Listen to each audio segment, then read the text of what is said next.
jadi garis peperangan. Jadi saya setuju bahwa secara keseluruhan negara Amerika tidaklah menentang Islam. Secara keseluruhan orang India non-Muslim pun tidak menentang Islam. Hanya sedikit yang menentang.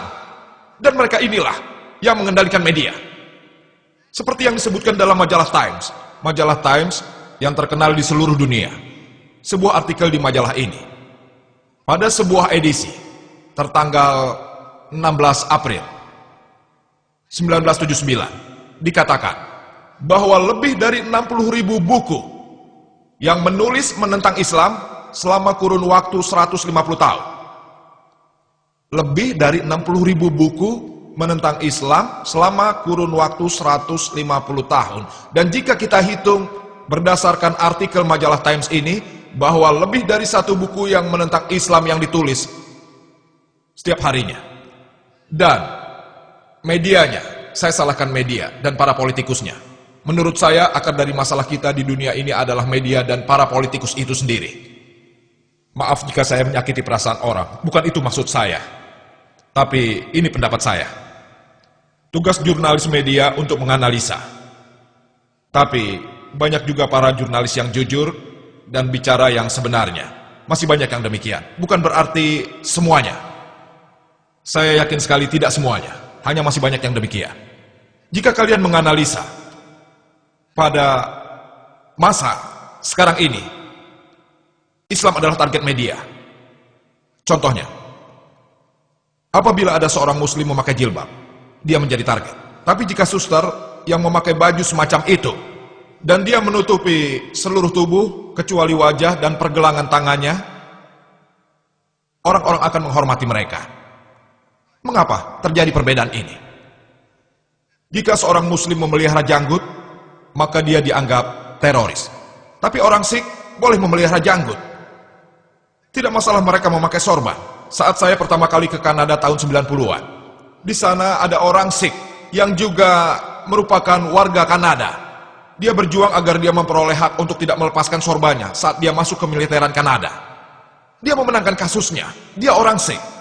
Lalu ada juga orang Sikh yang menghadapi pengadilan, di mana dia menolak melepaskan sorbannya saat masuk universitas. Dia memenangkan kasusnya juga. Di sini bisa kita lihat bahwa orang yang memelihara janggut, saya tidak mengerti kenapa orang begitu takut dengan janggut ini. Ini baru saja kejadian kemarin. Aku datang bersama kolegaku, dan kami datang ke sebuah hotel. Kolegaku itu juga berjanggut dan memakai peci. Kemudian ada beberapa polisi mengikuti kami dan bertanya, hanya karena janggut dan peci kami. Memangnya janggut bisa apa? Menyakiti lalat saja tidak bisa.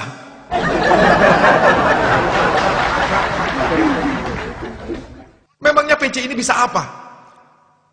Apakah bisa menyembunyikan senjata di dalam peci? Jika seseorang membawa sesuatu, kita tentu bisa melihat apa yang dibawanya. Tapi janggut ini, menyakiti lalat saja tidak bisa. Jika kita analisa, banyak orang dari berbagai agama, mereka juga punya janggut. Pengikut Yesus Kristus misalnya, dan juga para rasul Islam. Bahkan juga para pemimpin agama Kristen, mereka memiliki janggut, seperti juga saya. Semua anggota keagamaan, hampir semuanya, tapi tidak semua. Jika kalian analisa di tiap agama, kalian akan bisa lihat mereka punya janggut. Lalu apa masalahnya? Tidak ada masalah sama sekali. Jadi semua ini kesalahan media. Salah media karena target ini dipilih. Karena inilah kalian bisa melihat ada salah persepsi di masa sekarang ini mengenai Islam. Tapi orang Muslim juga salah. Karena kita tidak benar-benar menyampaikan kebenaran kepada mereka. Kita tidak melaksanakan tugas. Kita lihat beberapa ayat Al-Quran dilaksanakan tidak dalam konteksnya. Dan salah satu ayat terkenal dalam Al-Quran bisa diterjemahkan sebagai Al-Quran berkata, jika kau lihat non-Muslim, bunuh dia. Salah satu kritikus terkenal dari India, Anda tahu Arun Shuri? Dia menulis buku yang berjudul World of Fatwa dan juga Course Al-Quran. Di surat At-Taubah, bab 9, pada ayat 5. Al-Quran berkata, apabila kau menemukan orang kafir, dalam kurung Hindu, apabila kau menemukan orang kafir, dalam kurung Hindu, bunuh dia. Kepunglah dia di tempat pengintaian. Pikirkanlah apabila seorang Hindu biasa membaca ini. Al-Quran berkata, apabila kau menemukan orang Hindu, bunuh dia. Ini akan menimbulkan reaksi. Dia akan menentang Islam.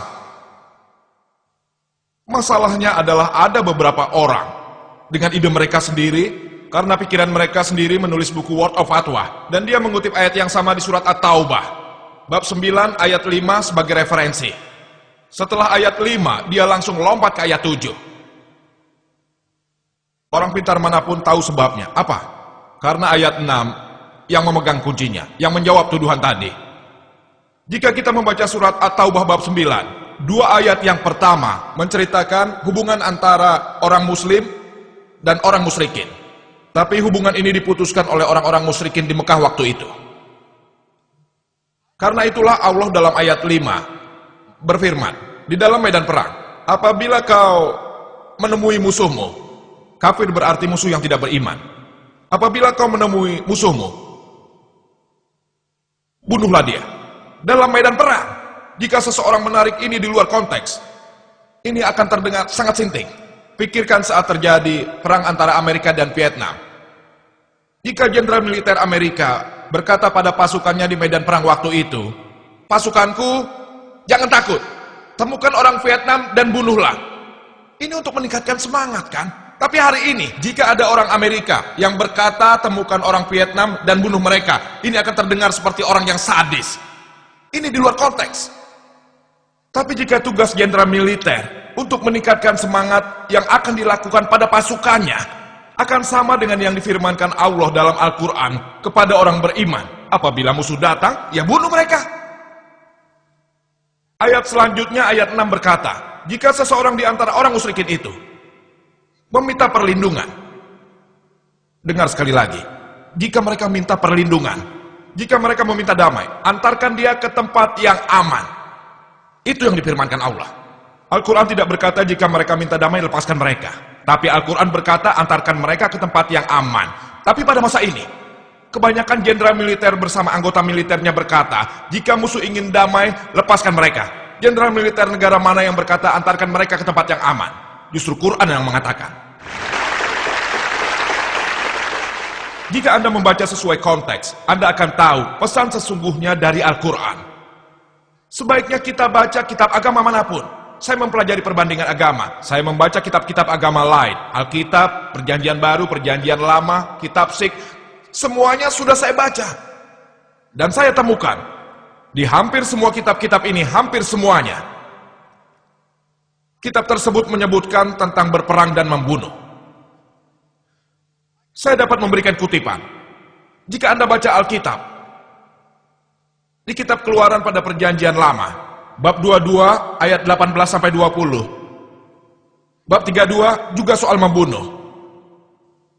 Bab 31 membunuh. Perjanjian Baru di Injil Lukas, di situ juga menyebutkan membunuh. Jika Anda ingat cerita tentang Yesus ketika ia pergi ke Taman Getsemani, ia menyuruh para rasulnya untuk mengambil tempat dan berdiri di sana dan meminta rasulnya untuk mencambuk. Dari bukti-bukti ini bisa Anda lihat bahwa berperang adalah hal yang lumrah di semua kitab, bahkan kitab yang baru, Mahabharata, di situ pun ada. Tidak salah kan? Di bab 2 Anda akan tahu, ketika Arjuna merasa sedih, ketika ia harus berperang melawan saudaranya. Arjuna berkata, bagaimana aku bisa membunuh saudaraku dan ratusan orang di depan sana? Jadi Arjuna diberikan bimbingan oleh Tuhan Krishna. Dan Tuhan Krishna berkata padanya, berjalanlah dalam kebenaran. Saat kau dalam kebenaran, kau tidak perlu melihat siapa di depanmu, entah saudara atau musuhmu. Begitulah adanya. Kebenaran akan selalu berada jauh lebih tinggi dari hubungan apapun. Seperti juga difirmankan dalam surat An-Nisa, bab 4 ayat 135. Ya ayyuhallazina amanu, hai orang-orang yang beriman, jadilah kamu orang yang benar-benar penegak keadilan, menjadi saksi karena Allah. Biarpun terhadap dirimu sendiri, orang tuamu, saudaramu baik kaya ataupun miskin, maka Allah lebih tahu kemaslahatannya. Jadi jika Anda mempelajari semua kitab, walaupun mungkin itu tidak selalu sama, tapi selalu saja mereka menyebutkan soal berperang. Tapi bukan berarti saat kita membuka kitab Keluaran atau ayat Bhagavad Gita, kita akan membaca bahwa menurut Bhagavad Gita kita harus membunuh saudara kita. Itu di luar konteks. Kita harus menganalisanya, bahwa untuk menciptakan keharmonisan, hal terbaik untuk dilakukan adalah kembali ke kitab kita. Jika kita kembali membacanya, kita akan tahu apa yang disebutkan dalam kitab.